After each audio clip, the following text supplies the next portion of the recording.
Hello dear students, welcome in ASC starter. Dear students, जैसा कि आप जानते हैं कि आपका जो सोर्स का एडमिशन टेस्ट होने वाला है तो उसका एडमिट कार्ड इश्यू हो गया है। तो इस वीडियो में मैं आपसे जो इंस्ट्रक्शन है ना उसके बारे में आपसे डिस्कस करने जा रहा हूँ, ताकि आप जब वहाँ पेपर देने जाए तो आपको किसी प्रकार की कोई प्रॉब्लम ना हो। कहीं ऐसा ना हो कि आप वहाँ जाएँ और आपका पेपर ही ना हो। ठीक है, तो उसी के रिगार्डिंग यहाँ पर हम डिस्कस करेंगे। देखिए, पहली बात सबसे कि आपका जिस भी तारीख को पेपर है उस दिन जो टाइमिंग दे रखी है, रिपोर्टिंग टाइम का मतलब है कि आपको वहाँ पर 9:15 पर अवेलेबल हो जाना है, क्योंकि आपकी सारी वेरिफिकेशन वगैरह की जाएगी और इतने में आधा घंटा वगैरह लग ही जाता है। तो 10 से 1 3 घंटे का आपका फिर पेपर स्टार्ट हो जाएगा। ठीक है, तो आपको 9:15 पर वहाँ पहुँचना है। यानी कि अगर आप घर से निकल रहे तो ये देख लेना कि कम से कम अगर वहाँ की 1 घंटे की डिस्टेंस है तो आप जो है ना 2 घंटे पहले निकलें। ठीक है, ताकि ये ना हो कि बाद में कोई दिक्कत हो जाए, बीच में जैसे रोड में कोई प्रॉब्लम आ जाए या किसी प्रकार की कोई दिक्कत हो, तो आप इस तरीके से मैनेज करना। अब इंस्ट्रक्शन सुन लो वहाँ जाने से पहले जो आपको पता होने चाहिए। देखिए, पहली बात यहाँ बता रखी है कि अगर कोई बच्चा ये कहे कि मेरा टेस्ट सेंटर चेंज कर दिया जाए तो वो नहीं होगा, पहली बात। दूसरी बात बोली गई है कि आपको 10 बजे के बाद तो एंटर करने ही नहीं दिया जाएगा। जैसे आपका पेपर कितने बजे स्टार्ट हो रहा है, आपका पेपर अगर 10 बजे स्टार्ट हो रहा है तो 10 के बाद आपकी एंट्री होगी ही नहीं। ठीक है, तो अब सुनो, अगर आप 10 बजे पहुंच रहे हो तो आपको जो वेरिफिकेशन वगैरह करनी पड़ेगी, कहीं टाइम तो उसमें आपका निकल जाएगा। ये सुन रहे हो ना, आगे सुनो। Candidates are suggested to visit the examination venue a day in advance. मतलब पहले ही जाकर चेक कर लो कि लोकेशन कौन सी है, कहाँ पर सेंटर है। कि पता लगे आसपास 2 स्कूल हो, आप सोच रहे हो उसमें होगा और आप कहीं और पहुंच गए और टाइम बचाना हो। सुन रहे ना। और वैसे आप गूगल पर चेक कर लें पूरी लोकेशन अच्छे से। ठीक है, पूरा वेरिफिकेशन कर लें। फिर आगे क्या बोला गया है, चौथे नंबर की बात सबसे ज़्यादा इम्पोर्टेंट है कि किसी भी बच्चे को एग्ज़ामिनेशन सेंटर में एंट्री नहीं दी जाएगी अगर उसके पास एडमिट कार्ड नहीं है और ओरिजिनल फ़ोटो आईडी प्रूफ नहीं है। तो आपको ओरिजिनल फ़ोटो आईडी प्रूफ लेकर जाना पड़ेगा। अब मैं आपको बता देता हूँ कि ओरिजिनल जो फ़ोटो आईडी प्रूफ है वो क्या है। ये नीचे यहाँ पर लिखा हुआ है। ठीक है, मैं आपको दिखा देता हूँ। यहाँ लिखा है कि अगर आपके पास पासपोर्ट है या आधार कार्ड है या ई आधार कार्ड में या राशन कार्ड में है या आधार एनरोलमेंट नंबर है या स्कूल का आईडी कार्ड है, ठीक है, या पैन कार्ड है, बैंक की पासबुक है या कास्ट सर्टिफिकेट है जिसमें फ़ोटो आपकी लगी हो, डोमिसाइल सर्टिफिकेट फ़ोटो के साथ लगाओ, तो इनमें से कोई भी अगर आपके पास डॉक्यूमेंट है तो आप कोई एक ले जा सकते हैं। ठीक है, और एक बात बहुत बड़ी बोली गई है कि अगर आप सोचें कि आप मोबाइल में दिखा देंगे किसी भी आईडी को तो वो नहीं चलेगी, आपको हार्ड कॉपी लेकर जानी पड़ेगी और ओरिजिनल उस कागज़ को या जो भी आपका आईडी प्रूफ है उसको आपको लेकर जाना होगा।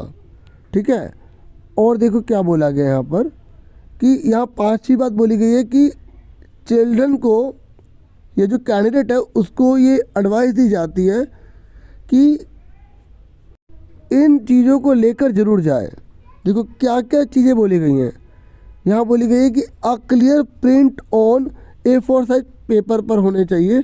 ठीक है, एडमिट कार्ड जो है ना वो A4 साइज पेज पर होना चाहिए। एडमिट कार्ड आपको लेकर जाना है वो A4 साइज पर करवाना। ठीक है, और original photo ID proof, ball point pen लेके जाना आपको। आप ब्लू और ब्लैक ले जा सकते हो। वाटर बोतल आपको लेकर जानी है। ठीक है, आपको अपने पानी का खुद ही करना पड़ेगा, मतलब मैनेजमेंट। ठीक है, ये मैंने आपको बता दिया कि आपको क्या क्या लेकर जाना है। आपके पास भी सब कुछ लिखा होगा, इसे समझा रहा हूँ मैं। ठीक है, और candidate should not carry any personal belongings. अपने साथ कुछ भी चीज़ नहीं लेकर आएगा, जैसे electronic devices, mobile phones, calculators. ठीक है, तो examination officials will not be responsible for safe keep of personal belongings and there will be no such facility।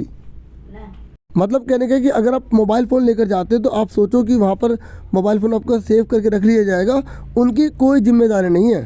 ठीक है, तो ये चीज़ें आपको लेकर नहीं जानी। अगर आपके साथ में कोई जा रहा है तो फिर तो अलग बात हो जाएगी।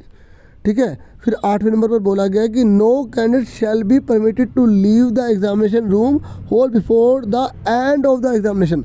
जब तक पेपर ख़त्म नहीं होगा किसी भी बच्चे को घर नहीं जाने दिया जाएगा। मतलब कहने का कि अगर आपका 1 बजे पेपर ख़त्म हो रहा है तो 1 बजे के बाद ही आपको बाहर निकलने दिया जाएगा, उससे पहले आपको नहीं निकलने दिया जाएगा।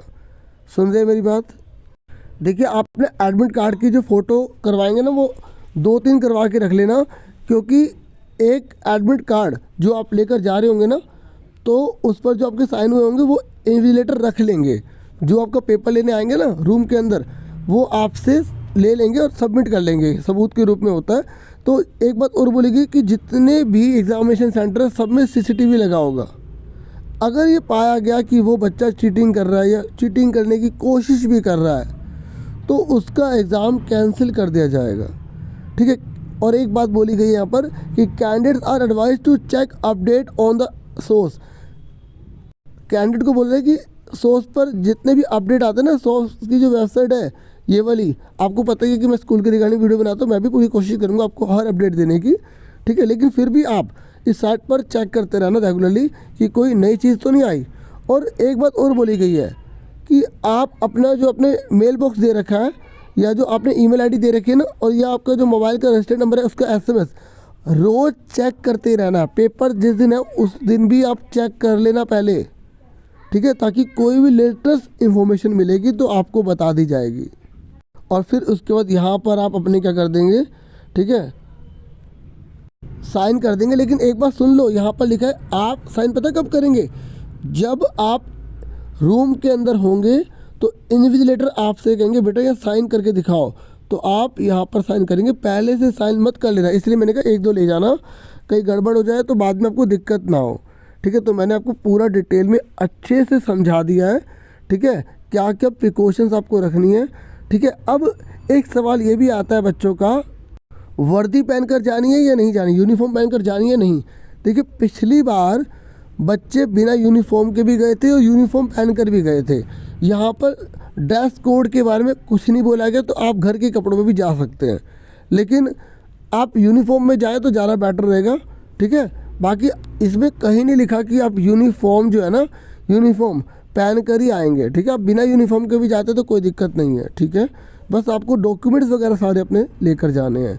तो इतना ही था आज की वीडियो में, और मुझे पूरी उम्मीद है कि ये वीडियो आपके लिए काफ़ी हेल्पफुल रहेगी। मैंने बहुत डिटेल में अच्छे से एक एक चीज़ आपको समझा दी है, और मेरी तरफ से आप सबको ऑल द बेस्ट। और बहुत सारी वीडियो बना रखी है, और जो एप्टीट्यूड टेस्ट होता है उसकी भी एक वीडियो बनी हुई है, ठीक है, जिसमें PDF वगैरह है, तो आप वहाँ से प्रैक्टिस कर सकते हैं। सिलेबस भी पूरा बता रखा है, ठीक है। Thank you for watching and listening carefully. Take care dear students.